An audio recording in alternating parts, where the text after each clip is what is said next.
los líderes o los reyes o las personas influyentes en la época romana, en la época bíblica y en todas las épocas, aquellos que tenían la potestad de tomar decisiones, siempre se sentaban al lado de personas sabias y esas personas no siempre opinaban acorde a esta figura. Y es lo mismo que debe hacer el presidente de la República, Laurentino Cortizo, sentarse con todos los sectores de la sociedad, los sectores políticos y escuchar estas recomendaciones. Este es un momento donde no hay que escuchar a aquellos aduladores que le dicen al mandatario: vas bien, lo estás haciendo en estos momentos todo perfecto. Hay que escuchar distintas versiones y distintas corrientes filosóficas para lograr un entendimiento y buscar una solución pacífica en el marco del respeto, en el marco del diálogo y que el país vuelva a la normalidad, porque lo que vemos es bloqueo en distintas áreas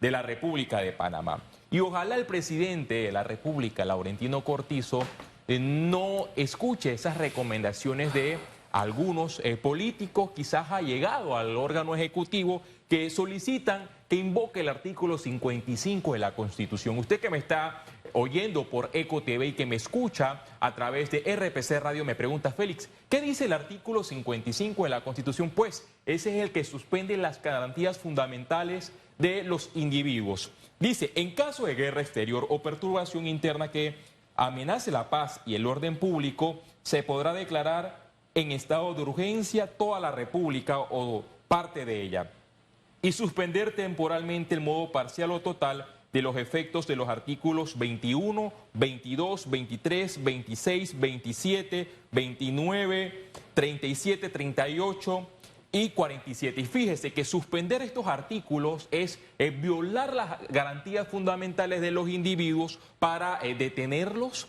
para dejarlos detenidos por más de 24 horas, por ir a su domicilio sin ninguna carta o autorización por parte de una autoridad competente, conducirlo y posteriormente juzgarlo por alguna causa o por algún hecho punible. Creo que en estos momentos esa alternativa no sería la más viable, porque la acción de suspender las garantías fundamentales de los individuos en medio de una explosión social va a ocasionar que la explosión social se incremente y funcionaría como un galón de gasolina para este fuego, donde en efecto hasta el momento no se ha logrado opacar, en vista de que hay sectores que piden la derogación del contrato ley vía ley de la República a través de la Asamblea Nacional, con una iniciativa que se apruebe en los tres debates. Por ejemplo, voy a leer el artículo 21, corrijo, de la Constitución,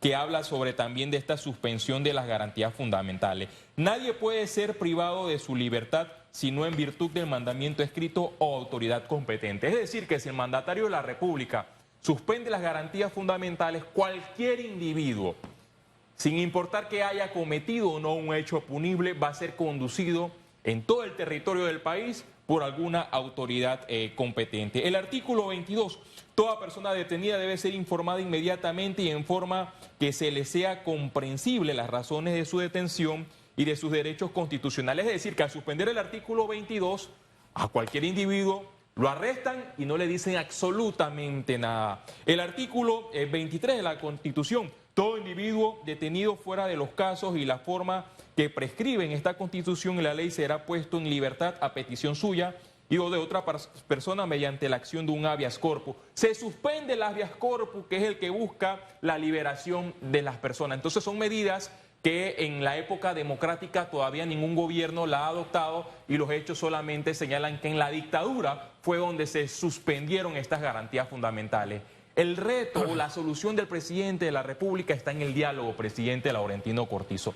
Convoque un consejo de gabinete en Tolé, reúnase con los hermanos indígenas y explíqueles cuáles son las razones en las cuales nos encontramos y cuáles son las posibles soluciones. ¿Cuál es la diferencia entre derogar un contrato ley vía iniciativa legislativa en la Asamblea Nacional o cuál es la diferencia de esperar un fallo de inconstitucionalidad por parte de la Corte Suprema de Justicia?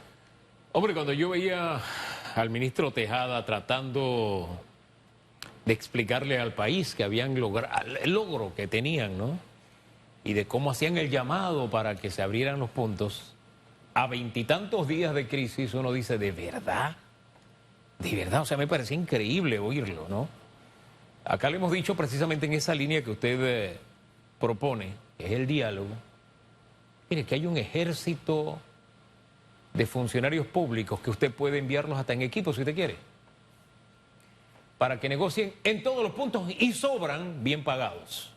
Sobran bien pagados. No tiene que hacerlo solo el ministro de gobierno. Ahí están el resto de los ministros, ¿no? Y viceministros, y están los diputados, y están los alcaldes, oye, están los gobernadores, están los representantes, pero eso que usted dice que hay que ir a explicar, se lo hemos dicho desde hace rato y no es el camino que ha emprendido el gobierno. Siempre te dicen, no, estamos en contacto, ahí los resultados es que seguimos con el bloqueo.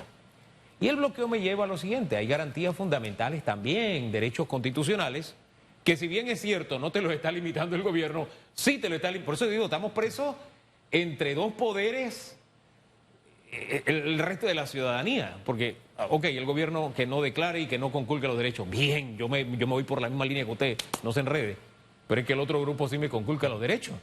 Y de hecho, hay territorios donde gente que ni siquiera vive ahí ha llegado, ha establecido un control, usted no puede entrar ni salir, y si entra y sale, mire, hacen cosas que ni la policía hace. ¿Cómo le catean a usted el vehículo? Enmascarados a propósito. En esos lugares de protesta. Y yo le hablo del de Tierras Altas porque lo conozco muy bien. Entonces, ¿cómo es posible que, sí, gobierno, no, mis garantías respétalas, pero que mi garantía también la tiene que respetar el otro grupo? Porque el otro grupo no me le está respetando ni el derecho al trabajo, ni el derecho a absolutamente... Mire, usted habla del derecho a la defensa.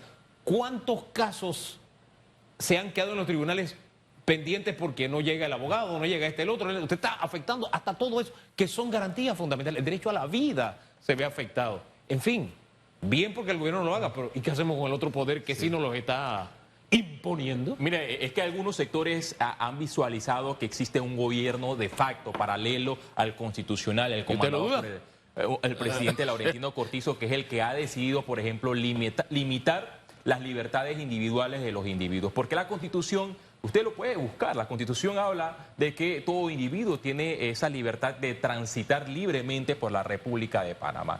Y si bien es cierto, existe el derecho a la protesta, pero esa manifestación no debe impedir o afectar a ciertas personas. Y hay grupos que sí lo han entendido, los jóvenes del movimiento Sal de las Redes han evidenciado de que sí se puede rechazar las acciones funestas de un gobierno y de forma pacífica y llamar a otros jóvenes que quizás años anteriores se pronunciaban solamente a través de sus redes sociales y que ahora en esta ocasión, en el debate de la inconstitucionalidad del proyecto del contrato de ley entre el Estado panameño y Minera Panamá, han salido de sus zonas de confort y han escuchado las voces de estos movimientos que han salido a las calles de forma pacífica, pero hay otros grupos. Y eso hay que aclararlo, grupos que bloquean la vía, grupos que determinan un horario para poder transitar, cosa que a mi juicio viola la Constitución, viola esa garantía que tiene un ciudadano